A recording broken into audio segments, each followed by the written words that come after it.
Olá, pessoal, estamos aqui de novo no nosso Chega Junto, todas as quartas-feiras, às 19 horas. Olha como eu tô tudo bem assim, né? Tá. E a Mônica tem um recado para passar para vocês, só hoje, né, Mônica? Bom dia, boa tarde, boa noite. Mais uma vez a gente tá aqui no Spotify. Ah, no Spotify, YouTube, Instagram, Facebook, TikTok, JC Rio Claro. .com.br ou JC Rio Claro. Isso, só. E nos nossos canais particulares. A Mônica Buteri, a Aline Maga Seron. Entra lá, curte a gente. Toda semana a gente traz uma pessoa nova. Uma pessoa legal, um programa legal. Isso que a gente tava falando, né? Que a gente só traz gente legal aqui, porque a gente é muito legal. Isso, porque a gente é legal também. Então a gente tem que trazer gente legal pra vocês, que são também muito legais. Mas sem brincadeira, hoje a gente tem um convidado muito especial aqui, um atleta de ponta. Atleta de ponta, conhecido em Rio Claro, conhecido em muitos e muitos lugares.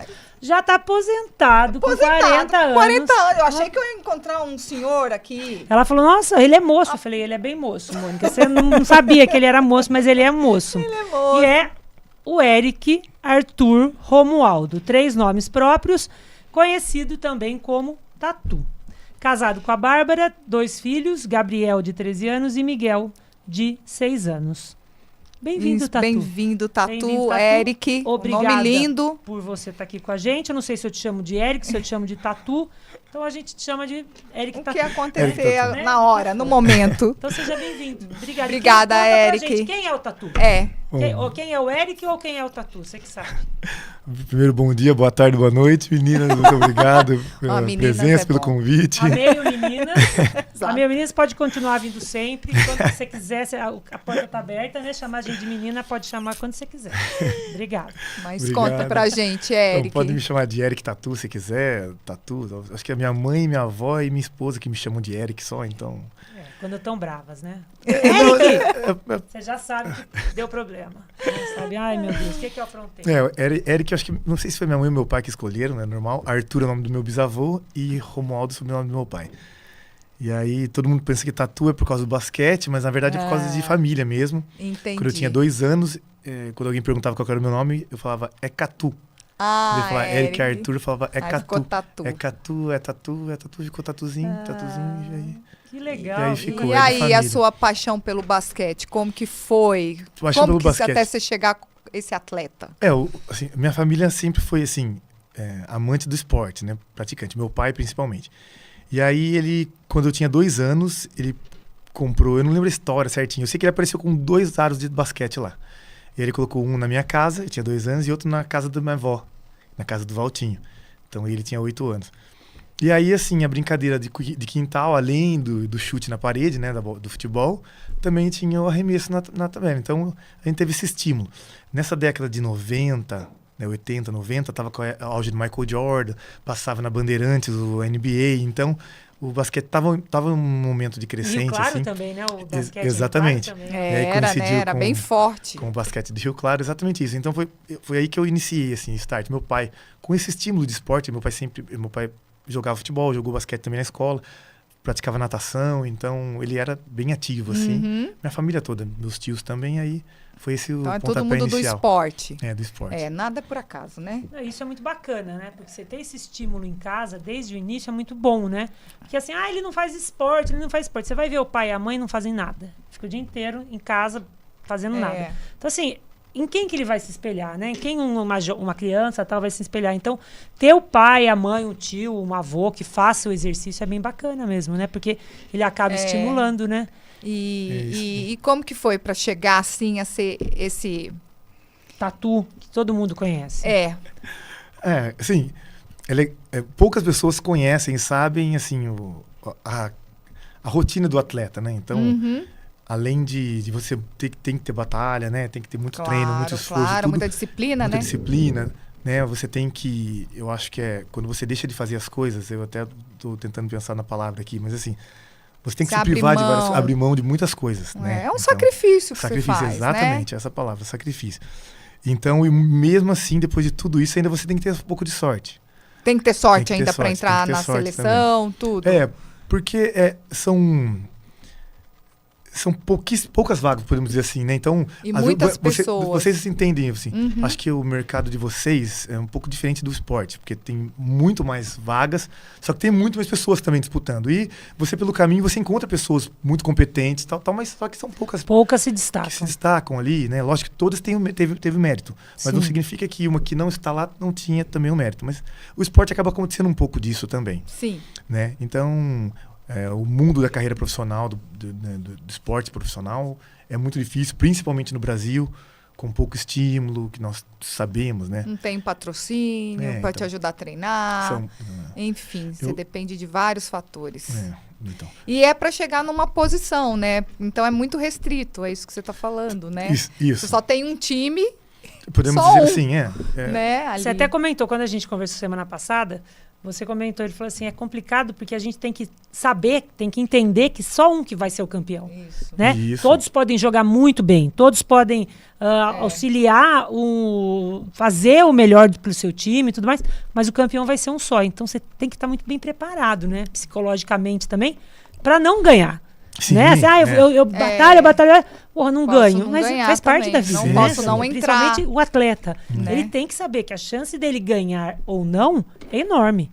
Né? Muitas vezes é uma sorte, é um tombo que ele leva, torceu o pé, ou o outro que era o azarão ganhou, deu, né? Caiu e se machucou. Então você, como um corredor, de repente, você tá com o Bolt lá correndo, tal, de repente o Bolt tropeça, cai, você ganha do Bolt. Pô, ganhei do Bolt, mas ganhou porque o cara caiu, mas ganhei. Exatamente. Né? E o Bolt tem que se preparar porque ele vai perder também. Então, assim, o atleta ele tem que ter uma cabeça muito boa para isso, né? Muito bem trabalhada. E você tem um instituto. E pensando, o instituto, você pensou nisso? Você criou o instituto pensando nisso? Em criar novos atletas? Como foi isso? Como foi... O seu instituto, ele faz o quê? Primeiro, explica pro pessoal. Assim, ó. Primeiro nós começamos a falar da parte do profissional para virar profissional. Isso. Que tem a batalha, tem tudo. Passa por cima de tudo. Sim, mas beleza. Essa maneira. Então tem. Depois nós falamos do atleta em si, da competição e como funciona ali uma equipe, né? Sim. Uma equipe de 20, né? Um campeonato de 20 equipes, só um vai ser campeão. Sim. Né? Numa corrida, numa Olimpíada, só um vai ganhar medalha de ouro e tal, mas temos que entender que às vezes todo mundo trabalhou praticamente igual. Por detalhes, né? Por detalhes, aí você por isso que aí entra a sorte que você falou. É que a gente não pode colocar a sorte em primeiro lugar, mas também um pouco de sorte. Primeiro a sua dedicação, os treinos, e aí aquele quezinho a mais. Detalhe, exatamente. Então, talvez uma fé a mais. Então, podemos dizer detalhes, então. Em vez de colocar sorte, vamos dizer detalhes, tá? Que eu acho que seria o mais pra você. O mais você justo. Ficou quanto tempo na seleção? Então, seleção eu joguei mais até categoria de base. Isso. Tá? E depois no basquete profissional mesmo, eu joguei depois seleção 3x3, né? Não foi diretamente na seleção brasileira com pré-olímpico, Olimpíadas e tal, eu nunca joguei. Mas participei de vários, até a categoria de base, até juvenil, eu joguei com todos os jogadores, com o Nenê, Leandrinho, todos eles. São jogadores que jogaram na NBA, então eu conheci então todos esses. Então é bom esses. que você treinou, você participou disso também, porque é uma equipe, e eles treinaram, chegaram lá, e muitas vezes você passou a bola que ele precisava, né? Sim, sabe assim, preciso fazer essa, que nem o Neymar. O Neymar é ótimo, é perfeito, é maravilhoso, joga muito bem e tal. Mas se o cara que tá vindo morrendo no meio do campo, lá do outro, chegar correndo e jogar a bolinha pra ele no pé, pra ele fazer aquele espetáculo, ele não vai fazer o gol nunca. Mesma coisa você. O Tatu, eu tava achando, Tatu deve ser alto pra caramba. Eu tenho 1,80 m. O Tatu tem 1,85 m, 86 m. Então ele não é tão alto, né? Pro basquete, a gente sabe que tem cara de 2 metros e tudo mais. Então ele é o armador, né? Você joga como armador, que é o cara que corre pra caramba e que leva a bola, né? Pro pivô e pra tudo mais que vai fazer a cesta, né? É isso aí. Então isso é extremamente importante. Que nem no vôlei é o cara que levanta pro outro cortar, fazer aquele... o cara cortou pra caramba. Mas quem levantou? Né? E quem se jogou no chão pra pegar a bola, pra levantar? Então tem todo o detalhe, tem toda a importância, né? Que não pode ser desmerecida de maneira nenhuma, né? Exatamente. Isso é muito bacana. E aí você ficou quanto tempo, assim, jogando? Eu joguei, podemos dizer, profissional durante 15 anos, assim. Nossa, eu joguei bastante. Em alto nível, Dos 18 anos até os 33, foi quando eu parei de jogar, assim, praticamente. E é isso, assim. Comecei minha carreira assim, profissional mesmo, foi quando eu fui para Ribeirão Preto, tá? Que aí o treinador de lá era o Lula, foi técnico da seleção brasileira também adulta, e ele foi treinador da seleção de juvenil, quando eu fui para a seleção também. Então, quando eu tava chegando no juvenil, ele já me levou pro time dele para lá, então a base era muito forte. E nós fomos campeões lá, 2 vezes paulista e uma brasileira nesse time do Coque. Foi um time assim, realmente muito famoso, assim, fiz praticamente uma dinastia. Né? Coque Ribeirão Preto.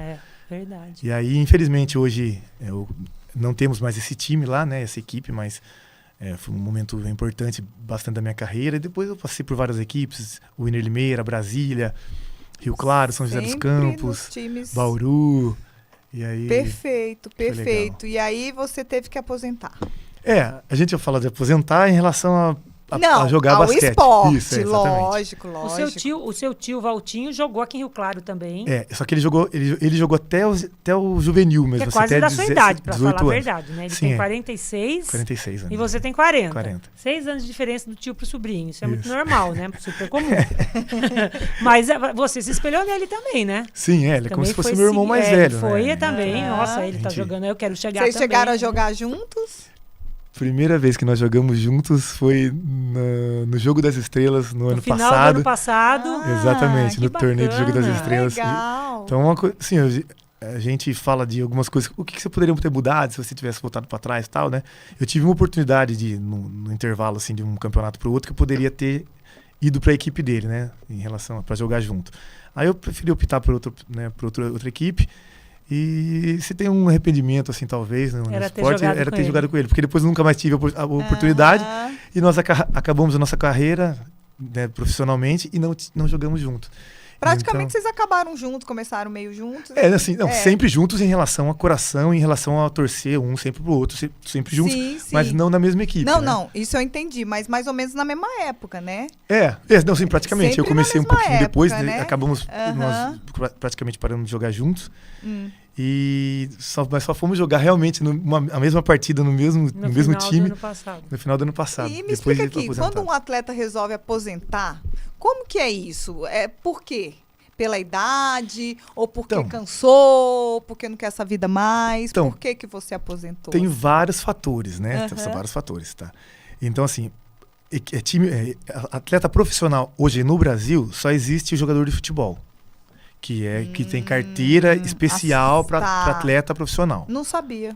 Só. Então, todos os outros atletas, podemos dizer que são profissionais porque vivem, né, recebem patrocínios e tal, etc. Mas não tem carteira assinada, não tem carteira especial para atleta. Aí fica então, muito difícil acaba sendo CLT ou você paga... né? Ou você paga... Autônomo, né? O autônomo, exatamente. Entendi. Entendeu? Então, assim... Mas, assim, o que acontece muito, a maioria das vezes, você para ou porque você não quer mais jogar, ou porque pararam com você. Então é bem entendeu? Ou você não quer jogar. Curta, sim, né? Curta porque a carreira, né? Sim, bem para vocês entenderem assim, ó.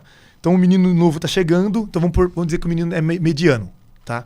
Aí tem o período ali que o atleta tá no auge, então ele tá em alta. E depois ele vai ficando mais velho, ele vai começar a ficar mediano de novo. Aí vai chegar um ponto que... mais novo que corre mais. novo mediano ou mais velho mediano, entendeu? Então, quem tem mais chance, exatamente. Né? Quem tem mais chance de se... Então vamos dizer, se ele está se destacando e ainda continua se destacando em alto nível, ele vai jogando até 40 anos. A partir do momento que ele chegou a ser mediano, ele já começa a confrontar com o outro. E aí já não é mais a primeira opção. Só que esse mediano pode acontecer com 40, pode acontecer com 35, pode acontecer com 30 ou pode acontecer com 20 anos. Sim. Você ser mediano e aí já vem... Não, esse mediano então não tem nem a possibilidade. Então é uma relação sem fim ali, né? Pra você se manter. E você se manteve 15 anos. Sim, em alto nível, assim, podemos dizer assim. É bastante. E é uma coisa assim, difícil de citar, porque o atleta tem uma vida um pouco... Agora vou dizer um pouco de sorte, porque, por exemplo, na minha carreira, eu estava conversando com o Carlinho Bracin, que era fisioterapeuta do Brasil esses dias, vários anos atrás, né? Nós fomos fazer o cálculo, eu fiquei praticamente 30% da minha carreira parado, por causa de lesões. Entendi. Então eu tenho 3 lesões no joelho esquerdo. Você sofre até hoje? 3. Eu parei de jogar por causa do meu joelho. Você parou. Então você ainda estava no top quando você parou? Não, eu estava no auge praticamente. Poxa vida. Aqui em Rio Claro. Ele é que nem o Neymar. Ele se machucava bastante, tem né? 3 cirurgias só no pé direito. Só o salário que era um pouquinho diferente, né? Pouca coisa. E uma cirurgia no pé esquerdo. Então tem 7 cirurgias assim no E hoje total. Você ainda sofre com dores. Tem uma artrose aqui no meu joelho esquerdo que Entendi. desde 20 isso, mas anos, isso é atleta de ponta. Exatamente, não tem como. Mas então eu parei precocemente, podemos dizer assim, com 33 anos, porque eu não conseguia mais. É novo. Então eu tinha que treinar um dia, ficar 2 dias parado para depois voltar. Mas importa que você teve muito sucesso na sua carreira, né? Você teve bastante sucesso. E aí você aposentou, e aí... No caso, fui aposentado, entre você foi aposentado, e aí? Como que foi? Então, essa é uma experiência que eu posso dizer assim, na pele, que eu ouvi os outros atletas dizerem, falarem, comentando que o atleta morria 2 vezes, tal, e é a grande verdade. É uma então eu queria que você falasse disso. É a grande verdade. E assim, como é parar? Então, como é ter que parar? Não tem escola que vai ensinar isso. É uma dor, é uma morte. Porque assim, ó, eu posso dizer assim, o meu nível, eu cheguei a um nível assim, eu joguei com os maiores jogadores, assim, estava no meio dos maiores jogadores do Brasil. Então, assim, joguei em um alto nível, conquistei vários títulos na minha carreira. Depois eu tinha um período que eu operei o pé 2 vezes, eu tava praticamente desacelerando, assim, aí eu optei, falei assim, com a minha esposa, né, já tava com 30 anos e tal. Amor, nossa, eu não tava conseguindo mais times bons. Eu falei, amor, eu acho que eu tô pensando em desacelerar, vou terminar a faculdade, tudo. Foi quando eu vim para Rio Claro, que Rio Claro estava na 2ª divisão na época. Então eu vim para Rio Claro, não joguei a 1ª divisão, joguei a 2ª divisão. Só que aí o que aconteceu? Eu tava recuperando de lesão, aí eu vim, a gente ganhou a 2ª divisão, fui o melhor jogador, aí o time voltou para a 1ª divisão do campeonato, e aí eu fui voltando, eu joguei um alto nível de novo mais 3 anos ainda, entendeu? Ou seja, eu estava praticamente encerrando minha carreira, joguei mais 2 anos e meio, e foi um divisor de águas realmente na minha carreira, não que eu não tinha sido profissional nas outras equipes que eu joguei. Entendi. Mas de repente você volta para Rio Claro, uma cidade que ama basquete, muita tradição, e que desde 90 não tinha uma equipe competitiva, ou não tinha talvez uma referência, e de repente, depois de 20 anos, eu apareci e aí a gente veio... Deu um up. Que legal. E eu, assim, entre aspas, fui o melhor jogador da cidade. Então, acho que a torcida me abraçou, assim. Então, isso é muito bacana. E aí a responsabilidade também aumenta. Claro, porque você veio aqui e levantou um time, né? Assim, entre aspas, porque é lógico, a equipe inteira, mas eu posso dizer em relação à minha pessoa e meu sentimento do que eu senti e abraçar também, de todo mundo me abraçar em relação a um atleta rioclarense. É uma troca, que vem, né? Exatamente. E eu me entregar realmente diferente. Então, e aí motiva toda a turma. Sim, né? Por mais que... Então, como eu falei, não é que eu não era profissional nas outras equipes, mas nas outras cidades eu ia pra padaria, às vezes a pessoa até podia me reconhecer, mas às vezes ela não ficava receoso pra falar.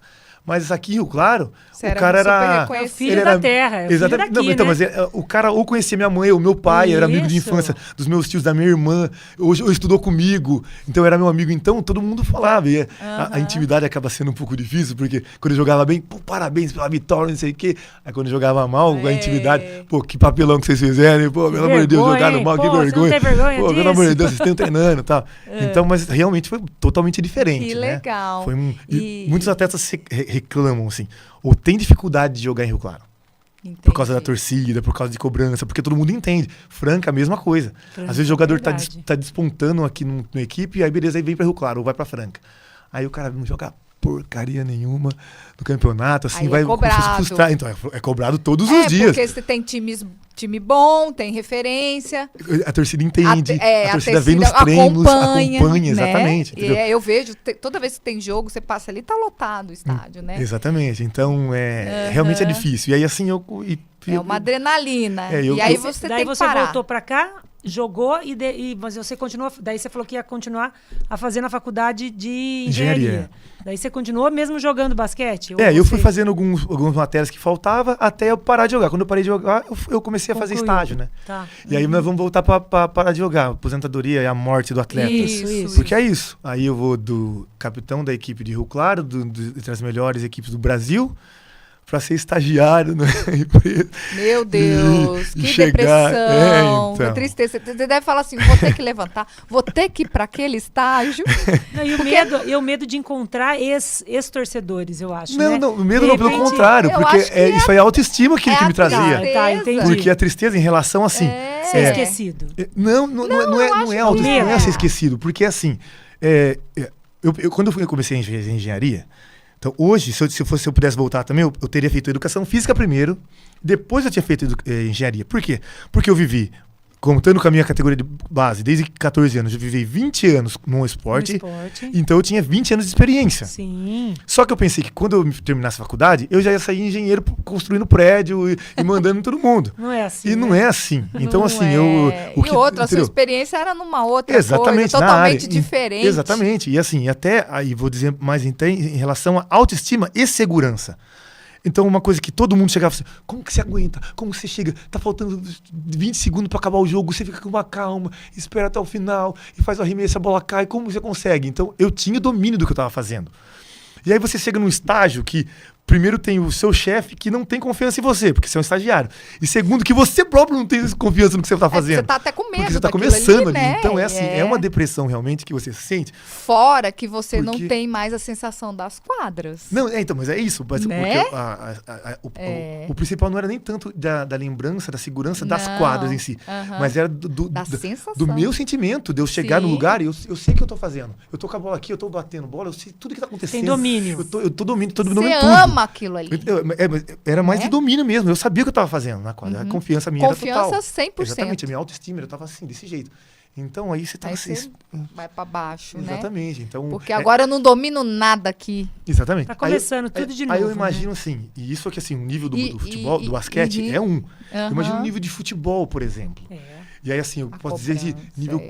Podemos dizer assim, até cultural, familiar, estrutural, educação financeira. Então, imagina um jogador de futebol que ele conquista todo mundo. Então, assim, uma coisa é o jogador de basquete, assim, o nível do jogador de basquete acaba sendo até em relação ao salário.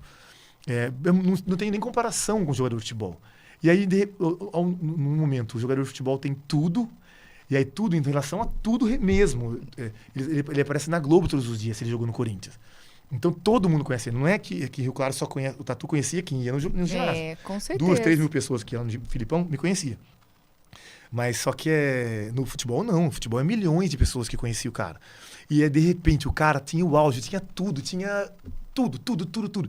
E de repente, o jogador de futebol, às vezes, não estuda mesmo. Ele não consegue estudar. Não. E às vezes é por dificuldade, porque ele não queria estudar antes. Então, meu pai, ele só me deixou sair de Rio Claro. Se estudasse. Depois que eu terminava o colegial. Então, eu não joguei, não morei fora, porque meu pai não deixou. Entendi. Meu pai, quando eu completei o colegial... Sua base, ele já sabia quando eu terminei o colegial, isso. exatamente, agora você pode sair. Só que eu queria que você fizesse faculdade. Mas, agora você é adulto, você faz o que você quiser. Então, eu imagino que muitas famílias, até carentes de jogadores de futebol, tem famílias que não têm esse estímulo, que a gente vai dizer, porque para mim... que às vezes não tem nem essa consciência, entendimento, que sabe que aquilo ali vai passar e você precisa ter alguma coisa. Seu pai já tinha consciência disso. Perfeito. Se a gente voltar no assunto da ONG, a ONG nada mais é do que um estímulo para as outras pessoas. Então, então, essa foi a base.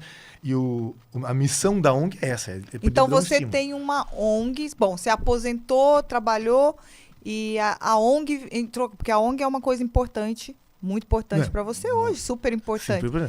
E ela começou como? Então, hoje eu sou o fundador da ONG, né? Que a ONG não tem dono, né? Então, tem os mandatos, e hoje eu não estou mais como presidente. No início, na fundação, eu era presidente. Você hoje eu não estou fundou, mais como presidente. Fundou.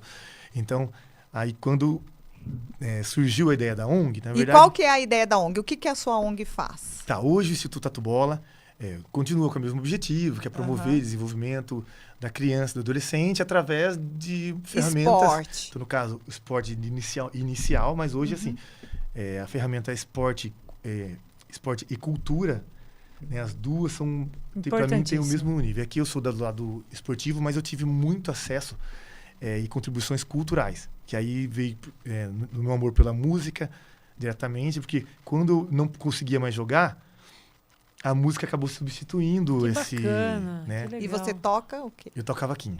Ai, que delícia! Eu toco cavaquinho. Ele toca cavaquinho e ele canta. Ele canta no coral da igreja, né? Com a família inteira. Isso já e canta, é o puxador. Eu sou intérprete da Escola de Samba Gracifas.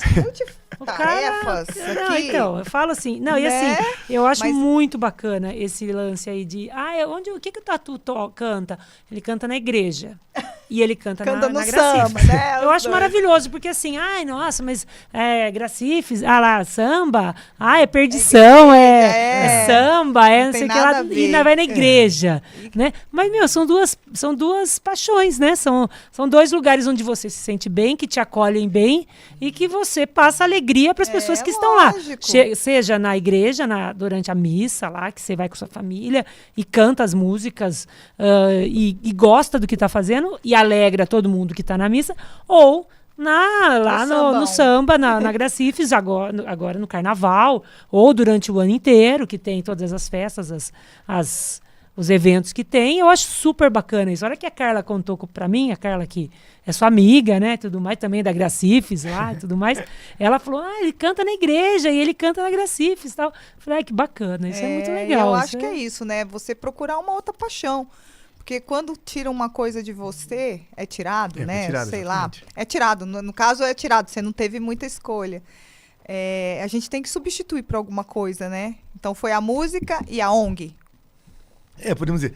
Que aí acabou abrindo um pouco o leque, assim. E eu não tinha essa visão que eu tenho hoje. Né? Eu acho que tem a idade, tem tudo, mas quando você dá um passo para trás, ou 2, ou às vezes 10, no meu caso, você consegue ver melhor, ver as coisas, ampliar a visão. Exatamente, então eu não tinha muito essa visão. Quando eu vim para Rio Claro, eu já comecei a ter essa outra visão, né, maior, né, do que era o extra-quadra. Só que aí você quer se sentir bem, porque na verdade o que eu sinto mais falta, o que eu sentia ali, o sentimento de autoestima, de você estar contribuindo, de você, né, você realizar um trabalho e falar, nossa, que legal, obrigado, alguém te agradecer por você estar fazendo, pelo você seu se sentir esforço. importante, de você se sentir importante. Uma admiração até. Mas assim, você se sentir útil. Você se sentir útil, você se encaixar na sociedade. E fazer uma diferença. Exatamente, fazer uma diferença. Igual, jogando, você está fazendo uma diferença ali. Né? E você perdeu isso e falou, agora eu tenho que fazer uma outra coisa, né? Sim, e é de você se sentir importante realmente, até, né, no nível e tal. E aí, produzir, de você né? produzir, ser útil. Ser útil, fazendo coisa agradável. Então, e o esporte é uma coisa autoestima. Eu percebo isso. Quem tem o privilégio de conseguir trabalhar com o que gosta, né? Assim, é um privilégio. Realmente é um privilégio. Sim, então eu acordava. É outro diferencial. Eu acordava para ir fazer o que eu gostava, para ir treinar. Super motivado. Exatamente, super motivado. Aí eu tinha algum problema eu jogava mal. Qualquer problema que eu tava na minha cabeça, eu tava estressado, alguma coisa. Eu ia 2 horas mais cedo no ginásio e ficava arremessando. Entendeu? O exercício, eu dava lá 800 arremessos antes do treino. 800? Eu ficava, mas era um alívio, assim, sabe? Eu tava descarregando os meus problemas. Era a sua forma, era uma meditação Era a minha meditação, exatamente né? isso. Vou me conectar aqui e vou trazer uma coisa boa pra mim. Era a minha rotina que eu tive durante 20 anos da minha vida, praticamente, entendeu? Então, nossa, muito louco ter que parar com tudo. Exatamente, são 2 mortes, realmente. 2 mortes. E aí eu enterrei o caixão em 2019. Nossa, 2019. Pouco tempo, então. Então, por quê? Aí eu vou dizer por quê. Porque eu parei em 2016. Eu tinha operado o pé novamente. E aí o time acabou. E aí, beleza. Acabou. Tinha que recuperar. E eu não tinha nem estrutura nenhuma aqui e tal pra poder fazer. Aí eu falei, vamos terminar a faculdade, então. Aí eu fui, terminei, beleza. Em 2019, o pessoal tentou voltar com o time. Aí foi quando teve o início e tal. Tentou voltar. Aí eles tentaram me resgatar. Tatu, vem aqui, beleza. Tal. Aí eles me tentaram me resgatar, mas quase 3 anos parado, sem jogar. Eu já tinha problema antes, no joelho, no pé, tal. E aí eu joguei. Eu não posso nem dizer que eu voltei, porque eu joguei somente 4 jogos no campeonato. Então eu comecei assim um pouquinho. Porque eu tava nessa. Começava a semana, o primeiro treino. Nossa, eu treinava pra caramba. Depois chegava quebrava. Na terça. Na quarta, o treinador já me tirava. Na quinta, pra poder tentar. E, assim, aquele mediano ali já tava, não tinha condições. Tinha mais, não tinha condições. Aí, tinha mais. Tanto que eu tentei fazer até uma artroscopia no comecinho do campeonato para ver se eu conseguia terminar de jogar e conseguir jogar. No último jogo do campeonato, eu consegui jogar. E depois foi operado. Não, depois eu parei. Ali você viu que você tinha que parar mesmo. Não tinha como. Eu já tinha parado, na verdade. Foi uma despedida, né? Foi uma despedida. Só que assim, aí foi... Mas é até bom. Foi despedida. Foi exatamente isso. Foram 4 jogos. Foi ótimo. Se for somar todos os jogos, uma partida inteira tem 40 minutos. Eu estava acostumado a jogar 40, 35 minutos, todo jogo. E aí, se for somar todos os 4 jogos que eu joguei, não deu isso. Não deu isso. E o último jogo da final, eu joguei acho que 11 minutos. No último jogo que nós perdemos, fomos desclassificados. E assim, eu voltei ainda. No último jogo. Foi assim, foi uma coisa... Foi uma despedida, realmente. Foi muito legal. E a gente tava lá em Campo Mourão, todo mundo batendo palma pra mim. Sabe? Entendi. É bom que aí a gente vê ali, realmente deu meu tempo. Sim. E aí por isso você falou, agora enterrei de vez. Então, e você sai bem. Como você consegue saber que aconteceu isso, entendeu? Você naturalidade. Imagina que você... não é assim, normal, assim. Eu tô jogando... Aí acabou o último jogo, o ano que vem vai ter outro campeonato, vamos ter... Aí chega o treinador, o diretor da equipe, e fala assim, Tatu, não vamos renovar seu contrato, tá, beleza, acabou, beleza. Aí depois ninguém te liga, e você fica esperando, qual time será que vai? Aí você vai ligar pra todo mundo, então não é uma coisa que você espera. Alguns até conseguem programar um pouco em relação assim, ele já vai vendo que ele tá cruzando, ele decide, se ele tá em um alto nível, financeiramente ele tá bem, tal, ele decide, não, esse ano vai ser o meu último. Alguns jogadores até conseguem. Mas mesmo assim... Mesmo sendo uma decisão que ele tomou, ele não estava preparado para isso. Claro que não. Até em relação à rotina. Então, para mim, foi isso. Porque aí depois eu saí do tatu capitão, depois eu fui pro tatu estagiário, depois eu fui... E aí, tipo assim, estagiário, fui tentando me encontrar com várias outras coisas, formado, com trabalho e tal, beleza. Você não atua como engenheiro? Atuo com particular, né? Sabe? Tá. Atualização de planta, regularização de móvel, alguma coisa assim. Não tô mas não na obra, assim, no dia a dia, não. Não regular, assim. Não, como profissão principal. Não, principal não. Hoje eu sou diretor na Secretaria de Esportes. Mas assim, aí quando foi isso aí. Eles me chamaram, foi o ano que eu menos joguei, foi um dos anos que eu mais me dediquei, porque...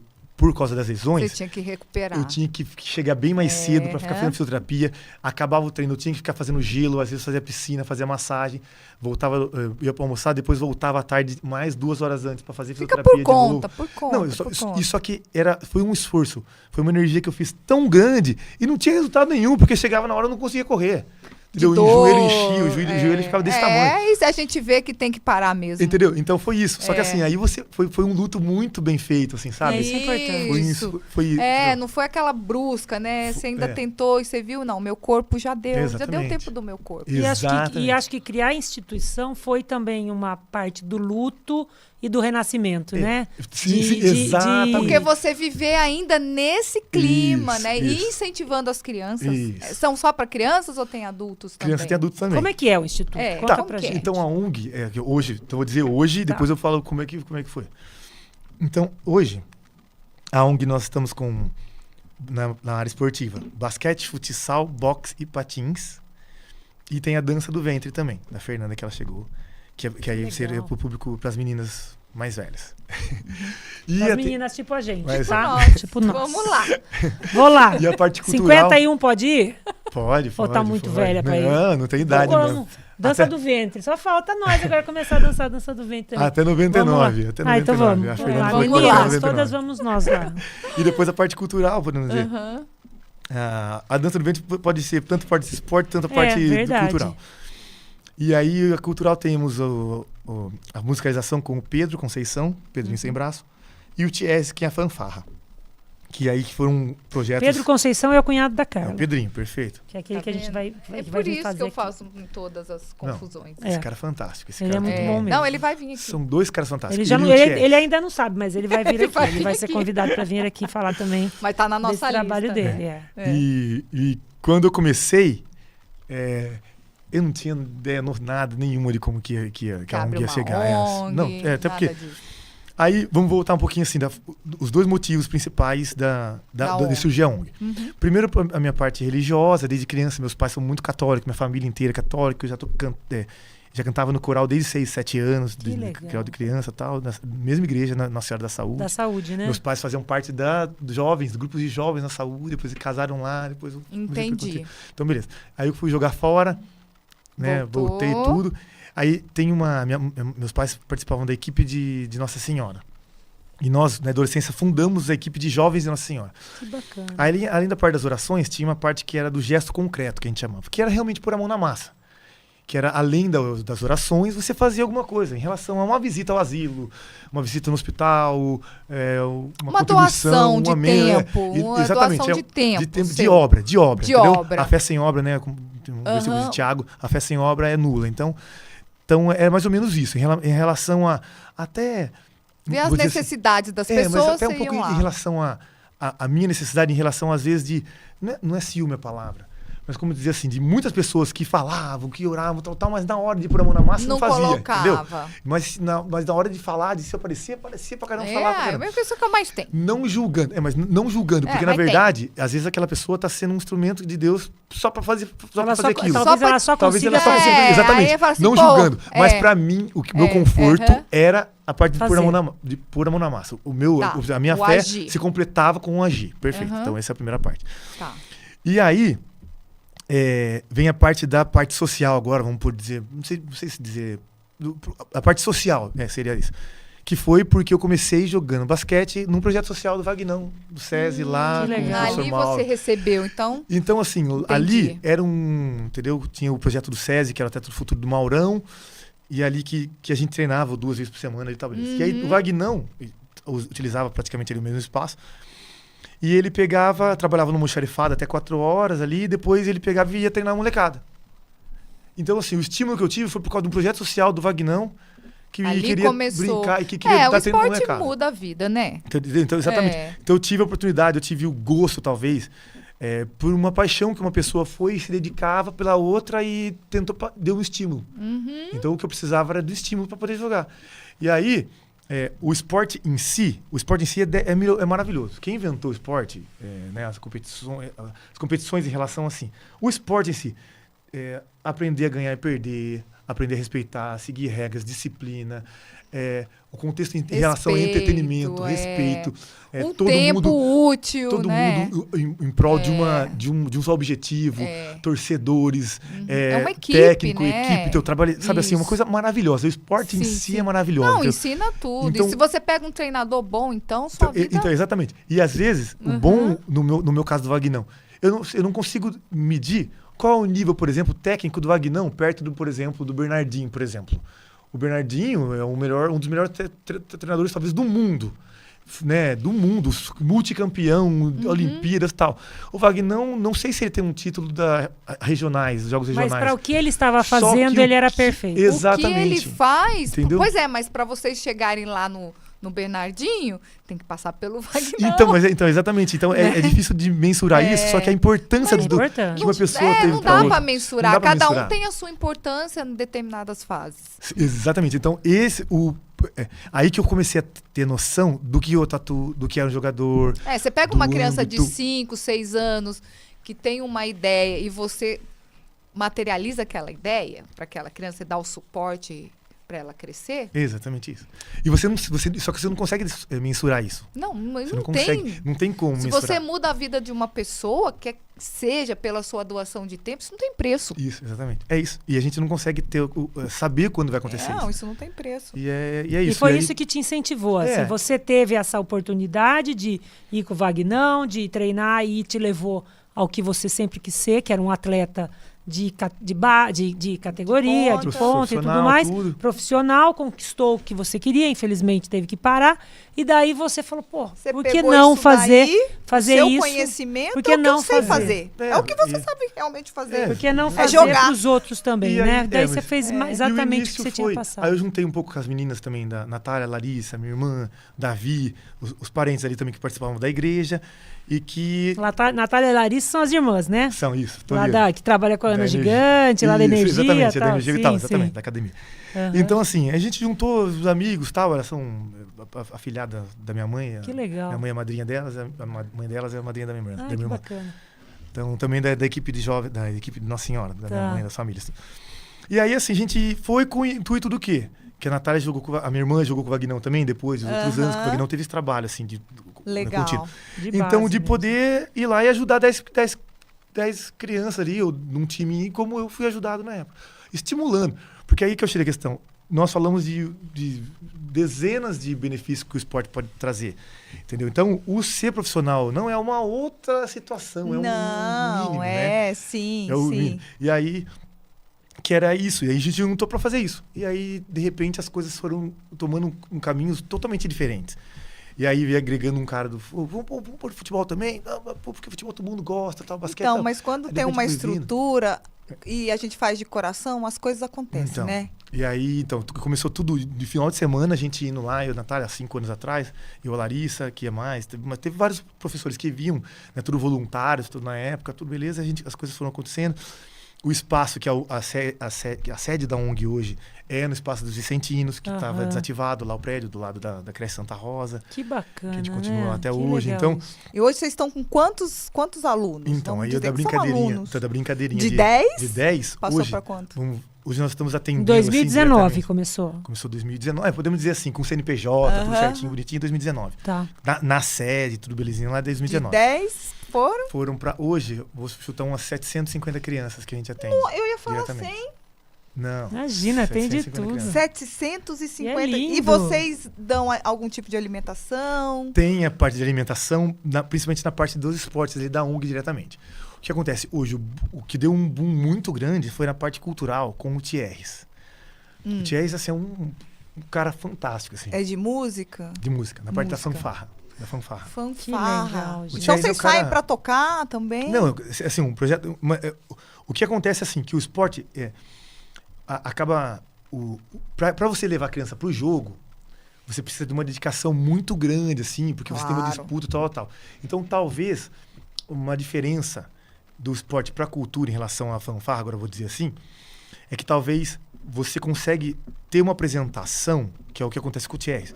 Em pouquíssimo tempo, ele consegue fazer uma coisa magnífica com as crianças, entendeu?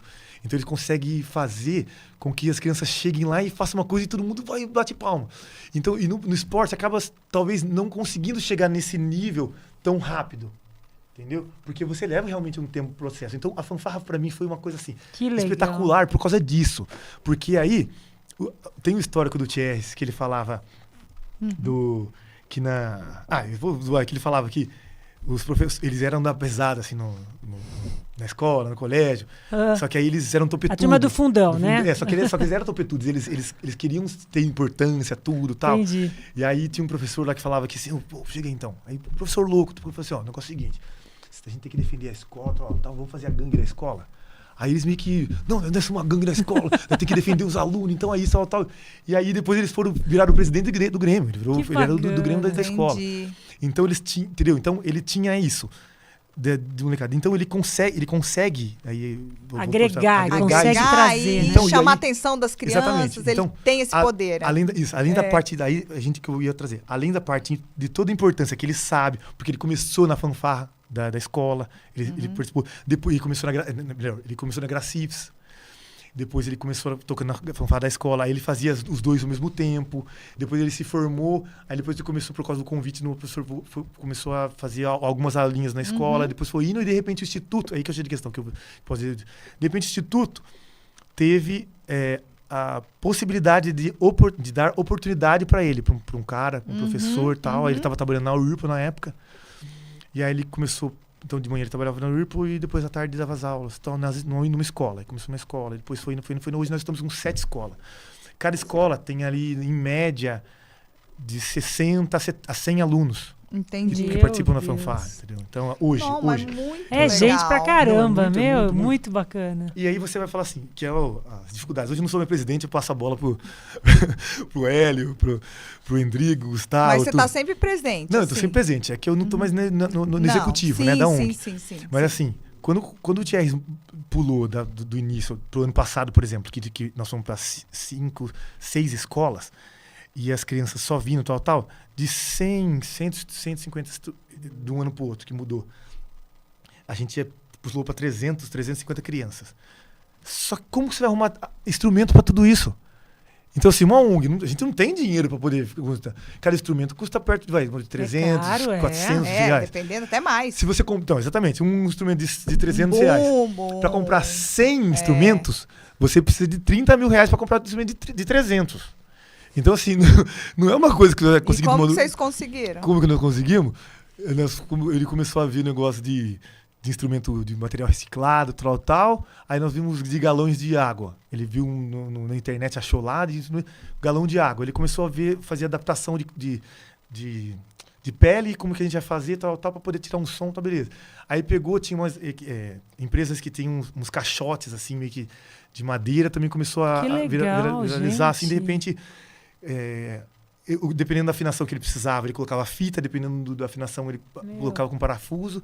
Um artista. E aí, de repente, a gente conseguiu e varava a noite, assim, na semana da apresentação, porque aí o que acontecia? Ele conseguia ter um pouco de instrumento em cada lugar e levava os instrumentos nas escolas. Só que na hora da apresentação final, não, vai ser todo mundo junto. Então a gente precisava de ter 350 instrumentos no dia. Então e aí sai nos ecoponto, sai pedindo galão de água vencido. A gente muito comprava. Legal isso, eu acho muito legal isso, que lindo. A pessoa não se dá por vencida. Não, ela falou, eu vou dar um jeito, eu vou construir os instrumentos, eu vou dar um jeito. Isso que eu acho muito legal nessas pessoas que fazem a diferença, é essa postura. E eu acho assim, as crianças verem isso, e para as crianças verem isso do esforço para conseguir dar para eles um instrumento, mesmo que seja um instrumento reciclado, tal. É importante para eles saberem, falar, não é tudo tão fácil, né? É claro que assim, mas as crianças sabem disso, mas assim, né? Vamos junto, né? Vamos junto conseguir uma forma de que todos toquem e tal, muito legal. Não, é super fantástico, só que se você é o presidente da ONG e chega um louco querendo falar, a gente precisa de 150 instrumentos. Exatamente. Eu não sei quem que é mais louco. Então. Né? Mas eu acho que é isso, porque as coisas vão acontecendo e sem controle. Né? No caso de vocês, não tinha controle. Então, como que vocês tiveram uma criatividade, tem uma pessoa ali super criativa e vamos embora. Você abraçou o negócio, é mais louco que ele. E aí acho que vocês perceberam a carência que tinha, né? De um instituto como esse, né? De um programa como esse, né? Isso foi sem dúvida, assim, isso é um motor realmente. Eu gosto demais desse tipo de projeto que muda a vida Você não tem noção de o que isso beneficia. Eu comecei a sentir um pouco disso quando eu estava jogando, quando eu vim para Rio Claro. Né, de um pai uma vez chegou e falou, Tatu, cara, você não tem noção, meu filho começou a jogar basquete por causa de você, porque teve um dia que ele foi em Limeira, nem jogava em Rio Claro ainda, eu fui para Limeira, ele sabia, e ele foi assistir. Aí antes do jogo, eu tava treinando mobilidade, assim, tava passando por hora treino, por das costas, ele falou, ele viu você fazendo o aquecimento, ele ficou louco, falou, como que ele faz isso? Vou treinar. Isso tomou uma coisa. E aí, eu disse por causa do negócio do Vagnão, que deu um estímulo, assim, que era o que a gente precisava na época. E aí, você vai sentindo isso. E aí, aí você vê os professores falando do Thiès isso. Os professores falavam, Thiès, aí ele ia lá, o Thiès conversava com o menino, talvez mais bagunceiro e tal, trazia ele pra fanfarra.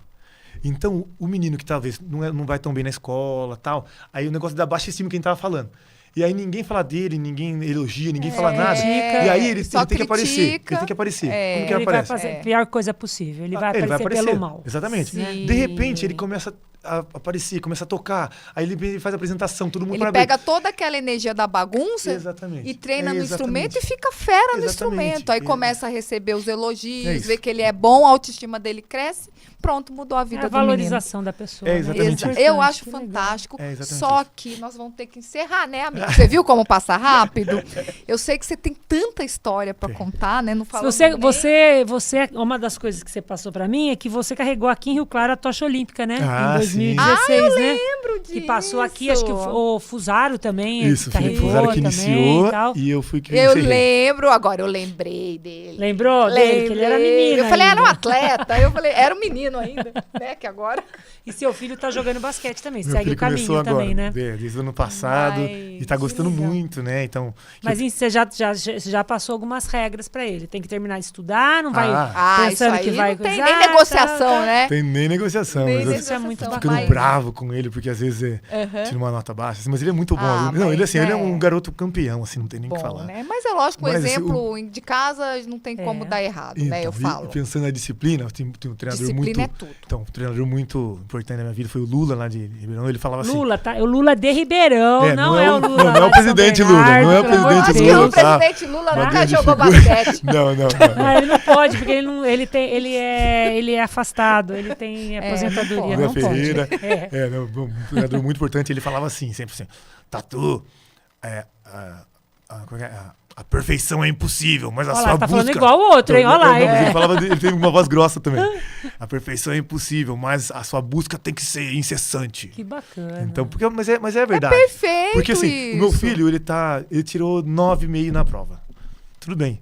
Só que eu vou cobrar ele para ele poder sempre tirar um pouco mais. Então, beleza, tirou 10, parabéns, mas tem que continuar desse jeito. Então, assim, pô, tirou tem abaixou. que continuar também, que né? Você pode mais. Então, tentar sempre ter o equilíbrio, é lógico, né? Mas, assim, você não pode se limitar a um 10. Você tem que saber qual que é o seu melhor, o seu máximo. Então, sempre tentar, quem né? tira um 9,5, tira um 10, né? Então, poderia ter sido um 10. Né? O que faltou? Quem tira 9,5, mas errou uma bobeirinha. Tentar, né? E a sempre. ideia da nota em si, eu tô falando porque ele é um bom aluno. Mas Isso. assim, só que se a nota dele tivesse sido 5, só que eu tô vendo que ele se dedicou e o máximo que ele tá conseguindo é o 5. 5, não sei, vamos melhorar. Vamos pro 6? Ou, o caminho do 5 pro 10 isso. é muito longo, cara, muito longo. Só que se você conseguir tirar o 6 primeiro, beleza. Do 6 do 5. É um passinho de cada vez. O 6 tá bem mais perto do 10 do que o 5. Então, mas essa é a ideia do esporte em si, que é o principal, que é a missão diretamente.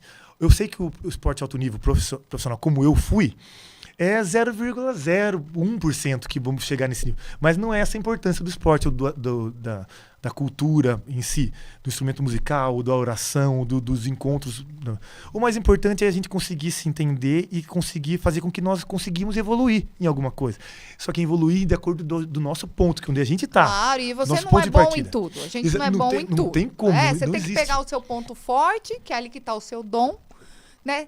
Eu acho muito legal quem consegue perceber isso numa criança, né? Qual que é o dom daquela ali, você incentivar. Porque é muito difícil você encontrar seu dom.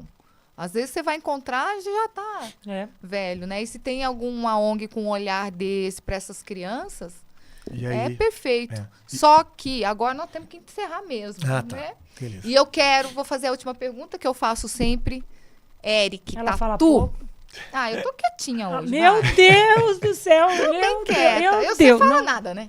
Tô aqui na minha, ó. Tô na minha, que tô só escutando. Deixa pra gente uma mensagem final.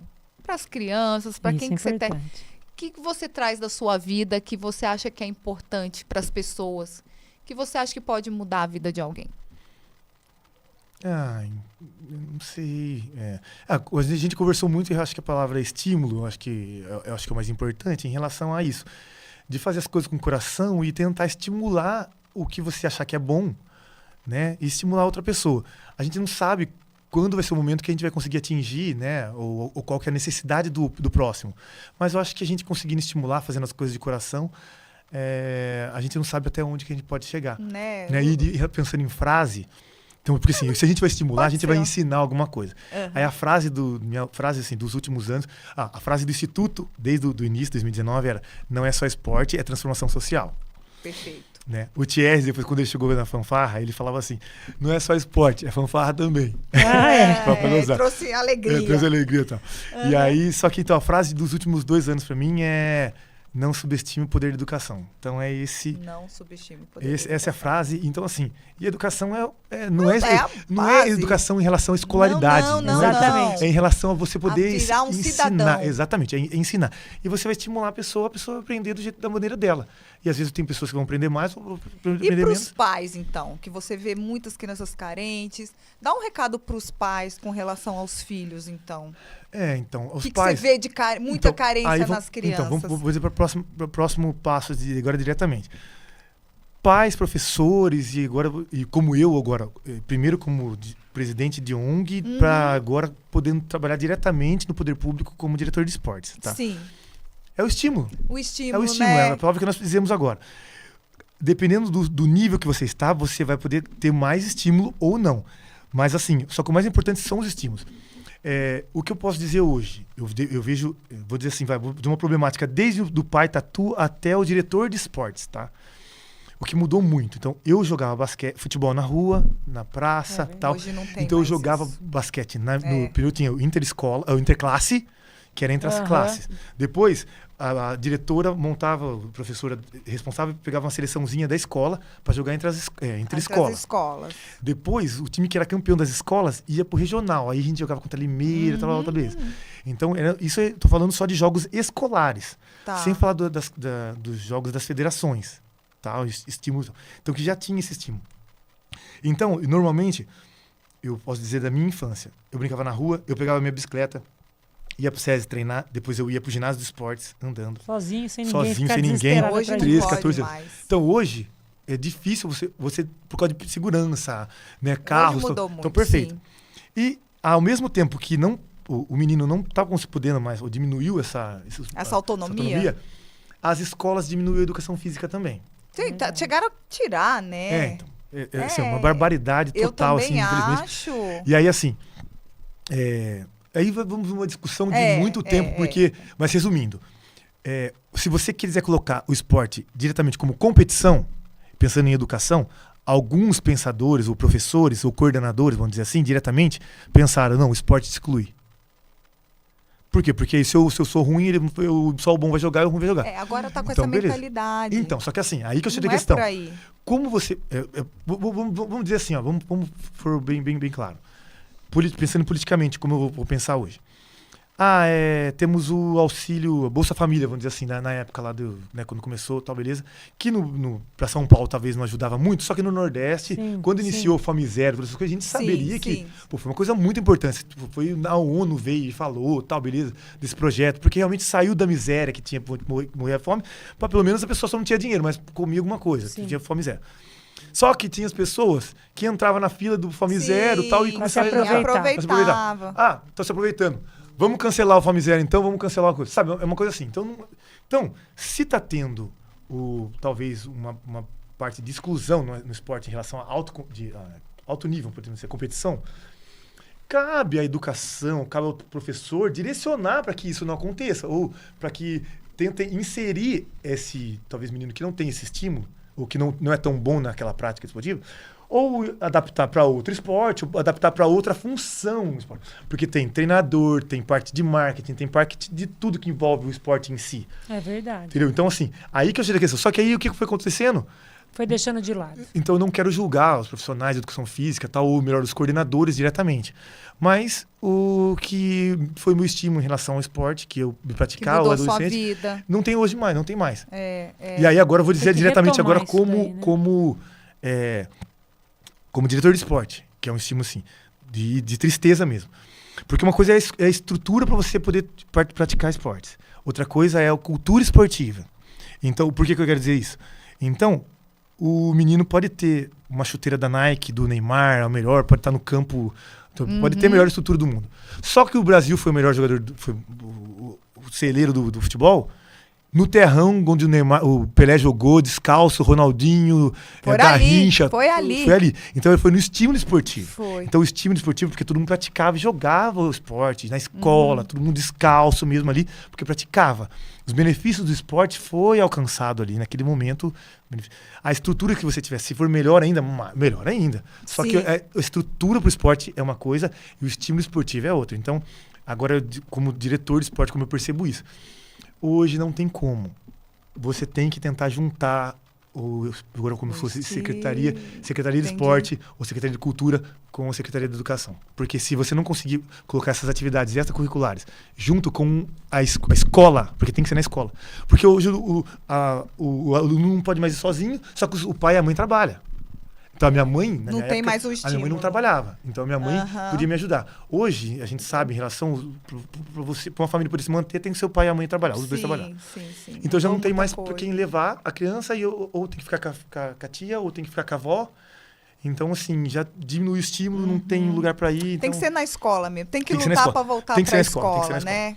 Colocar como uma das prioridades. E agora, um dado muito chato, talvez podemos dizer isso. Quem que tem a mãe, talvez, que possa levar, então, o filho hoje para ir treinar no ginásio? Talvez classe média. Classe média. Sim. E aí nós temos equipes de vôlei no ginásio, temos equipes de basquete no ginásio. E quem pode levar são às vezes, vou dizer mais, às vezes, talvez as crianças que estudam escola particular, tal, que tem esse estímulo. As escolas particulares às vezes ainda tem. Então, eu estou dando uma crítica realmente, e eu sou responsável por isso, porque hoje eu estou trabalhando na Secretaria de Esportes. E eu vejo essa dificuldade em relação a como a gente conseguir fazer isso. E o esporte tem um benefício tão importante que talvez quem teria que ter mais acesso a isso são a classe mais baixa, talvez que teve um problema familiar, que às vezes o esporte, eu vejo isso por causa da ONG, o esporte talvez é o único ambiente que a criança vai ter limite, que a criança vai ter respeito, que a criança vai ter estímulo, vai que a criança ter que viver ali em comunidade, vai ganhar e perder, né? E vai ter uma autoridade ali, que é um professor, que vai botar uma regra. Exatamente. É e isso. até ajudando com os pais, né? Exatamente. E o que a gente vê muito é geralmente os pais criticam muito os filhos, né? Sempre pro lado negativo, né? Difícil fazer um elogio e tal. E o esporte entra ali. Se ele consegue, se ele vai, a autoestima vai pra cima, né? Então eu acho que Muito bom. é muito isso. Essa que você conversa falou. vai longe. Vai. Essa conversa vai longe, Não tem mas fim, mas a temos gente que precisa terminar, agora. infelizmente. Desculpa aí. passar o Imagina, tempo aí. imagina, adoramos aqui ter o Tatu com a gente, Aprendemos foi muito bastante bacana. E realmente, é estímulo, é disciplina, é colocar a meninada no esporte, na cultura, na fanfarra, seja lá onde for, tirar essa meninada de frente da tela e colocar eles para se movimentar. Né? Se movimentar, motivar. Ah, não joga tão bem? Faz ajuda ali, vai correndo atrás da bola, ali, vai às vezes ser, tem um dom que nem vai sabe ser que técnico, tem. vai Sim, ser alguma é. coisa. É isso que a gente quer Mas pregoar é hoje. isso, né? Mas, Tatu, Muito obrigada, muitíssimo viu? obrigada Obrigado pela a sua vocês. participação hoje. Foi ótimo. Foi muito bacana. Foi. E para vocês, continuem seguindo a gente no YouTube, Instagram, Facebook, Spotify, TikTok, JC Rio Claro, Mônica Buteri, Aline Magaceron. Qual que é o seu Insta? Eric Tatu 5. Eric.tatu5. Ai, vou seguir Eric, também. era teu número. É, 5 é o meu número que eu jogava. Eric.tatu5. 5. Também. E é isso daí. Muito obrigada pelo Tatu. Obrigada. Hoje tá aqui com a gente. Quarta-feira que vem, às 19 horas, horas, estaremos mais um aqui. programa. E mais um Chega Junto. Tchau. Tchau.